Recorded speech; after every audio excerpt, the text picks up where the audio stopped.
यहाँ पर अपने अपने जो ऑडियंस है उसको यही बता दूं कि जिनको नहीं पता है कि ये कॉकरोच पार्टी क्या है, जब सीजेआई, ज्यादा खुश होने की जरूरत नहीं है, हाँ, कि सीजेआई ने जब कॉकरोच वाला जो कमेंट किया कि ये जो देश के युवा हैं, बेरोजगार युवा, वो दरअसल कॉकरोच हैं, कुछ मीडिया में चले जाते हैं, कुछ सोशल मीडिया में चले जाते हैं, कुछ आरटीआई एक्टिविस्ट बन जाते हैं, तो उसके बाद एक तरह का एक मुहिम चलाई गई। उसके बाद भारतीय कॉकरोच पार्टी, जनता पार्टी बनाई गई। उसका ट्विटर हैंडल है, उसका इंस्टाग्राम हैंडल है, बाकायदा तौर पर 2 लोग हैं जिनके नाम हमारे सामने हैं जो इसको रन कर रहे हैं। उन्होंने एक एजेंडा बाकायदा तौर पर अपने देश के सामने रखा है। बड़े बड़े लोग मेंबरशिप लेकर इसको ज्वाइन कर रहे हैं, ज्वाइन करने के लिए कह रहे हैं, और लाखों से सीधे मिलियंस में, हजारों से लाखों, लाखों से मिलियन में उनको बहुत जाने में जो है वो वक्त नहीं लगा। हम उसी की बात कर रहे हैं कि क्या ये एक और ट्रैप है। जी, अरे मिलियन फॉलोअर्स इतने छोटे अवधि में होना, ये अपने आप में समझ में आता है कि आरएसएस का वो हैंड है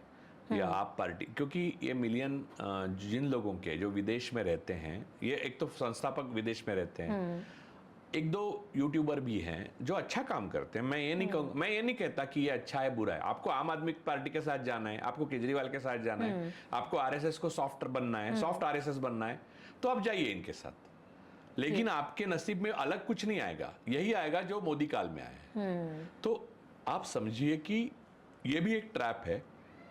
विदेश से संचलन करने वाले लोग हैं जो आम आदमी पार्टी के साथ हमेशा जुड़े हुए हैं। और भी है, मुझे अन्य नाम नहीं लेना है, लेकिन और भी है, यूरोप में है, ये यूएस में है। तो अगर आप देखो, आप अंधे बनकर मत दौड़ो, आप जागरूक हो जाइए और उनके साथ जाना। मैं ये नहीं कहूँगा कि किसी पॉलिटिकल पार्टी के साथ जाना, या मैं बीजेपीयन नहीं हूँ, तो आपको किसी भी पॉलिटिकल पार्टी के साथ, अन्य पार्टी के साथ जाना, या किसी गुट के साथ जाना, जब तक उस पर बैन नहीं होता या संवैधानिक ढांचे के अंडर उसको पूरी तरह से उसको बाहर नहीं किया जाता देश से, तब तक आप जा सकते हो उसमें। लेकिन आपको मालूम होना चाहिए क्या है। तो आप कॉकरोच जनता पार्टी ये समझे कि नया स्वतंत्रता संग्राम है, तो 2011 में जो समझाता इंडिया अगेंस्ट करप्शन, वही ये नए नाम से आए। ये कोई रजिस्टर्ड ऑर्गेनाइजेशन नहीं है, ये सारे के सारे सर्वदेव नमस्कारा केशवम प्रति गच्छति, तो अंततः ये केशव के पास जाएगा, या केशव बेड़ेराम हेडगेवार। बहुत इंपॉर्टेंट बात, बड़ा इंटरेस्टिंग है ये।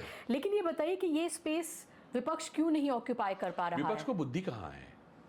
विपक्ष इतना, लेकिन राहुल गांधी तो युवाओं से सीधे बात करते हैं। देखिए, राहुल गांधी अकेले क्या ही कर सकते हैं, उनकी खुद लेकिन इतना तो कर सकते हैं, इतनी स्पेस तो ऑक्यूपाई कर सकते हैं। देखिए, एक बात मैं आपको बताता हूं कि राहुल गांधी रियल आंदोलन करने के पीछे हैं, क्योंकि प्रियंका ने भी ऐलान कर दिया है डिजिटल आंदोलन के पीछे उनको। वो मुझे मालूम है कि डिजिटल ऐसा आंदोलन करना आसान भी है और मुश्किल भी है। उसकी 2 मुश्किलें हैं, कोई भी हाईजैक कर सकता है। ये मिलियन है ना, ये आरएसएस के और या बड़ी ताकतों की मदद के सिवाय आ ही नहीं सकते इतने दिनों में। क्या वो लोग जो पहले इस इंडिया अगेंस्ट करप्शन मुहिम का हिस्सा थे, उस वक्त उन्हें लगा कि कांग्रेस से बुरा कोई नहीं हो सकता, और उसका हिस्सा रहे, कांग्रेस सत्ता से गई, अब वो लोग उसी भारतीय जनता पार्टी को क्रिटिसाइज कर रहे हैं जो मुसलमानों के साथ, दलितों के साथ, इनके साथ हो रहा है कि एजेंसीज का पे कब्जा कर लिया? क्या उन लोगों की आप हिपोक्रेसी नहीं मानते हैं इसको? देखिए, इस देश में अच्छे लोग जो डेमोक्रेसी पे विश्वास रखते हैं, सो कॉल्ड संविधान पे रखते हैं, उनको भी ना मुसलमानों के प्रति इतना प्यार नहीं है। आप उनको इक्वल सिटीजन वो भी नहीं मानते। आप समझ लीजिए कि कांग्रेस के बड़े नेता, बड़े वकील कांग्रेस में काम करते हैं, वो भी ऐसे सनातनी है, कट्टर सनातनी है कि वो मुसलमानों को आज भी मिलेंच वगैरह ऐसे शब्दों से वो करते हैं। तो कांग्रेस में अंतर्विरोध इतने हैं, क्योंकि Congress is a democratic party basically. वो ऐसी कैडर बेस्ड पार्टी तो है नहीं कि राहुल जी खुद भी चाहे तो कांग्रेस को एकदम न्यू लिबरल, एकदम यूथ सेंट्रिक या ऐसी पार्टी नहीं बना सकते। आप समझिए, उनको 2 मालगाड़ियां, 5 ट्रक, 2 मारुति 800 और 1 कैडिलैक लेके आगे जाना है। कैडिलैक उनकी है भले, लेकिन ये सब सामान कैसे जाएगा? लेकिन राजू जी, ये तो इस तरह से हुआ ना कि तब आपको वहां से कुछ मिल रहा था, वहां से अपॉर्चुनिटी मिल रही थी, तो आपने उसको ग्रैब किया, उसका फायदा उठाया। फिर आप 2014 में सत्ता बदली और शायद आपको लगा कि उसमें आप उतने कंफर्टेबल नहीं हो पा रहे हैं, तो आप उनके अगेंस्ट हो गए, अब आप दूसरे तरीके से उसका फायदा ले रहे हैं।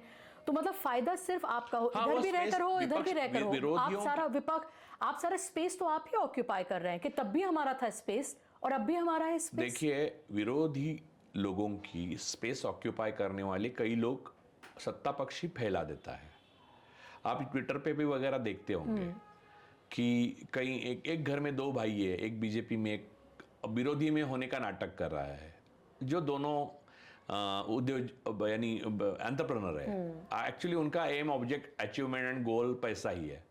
तो ये सारी जो चीजें हैं ना, ये अंततः आप समझिए कि अपॉर्चुनिज्म पे आती है।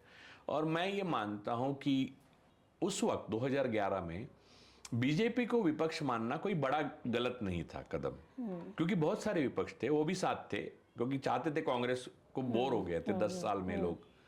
किस चीज के बोर हो गए थे मैं समझा नहीं, आप समझ में आया लोगों को, कई लोगों को, लेकिन उन्होंने ये नहीं समझा, ये नहीं, उनको लगा कि बीजेपी की सत्ता का मतलब एक सत्ता परिवर्तन, उसके बाद फिर सत्ता परिवर्तन होगा, उसके बाद फिर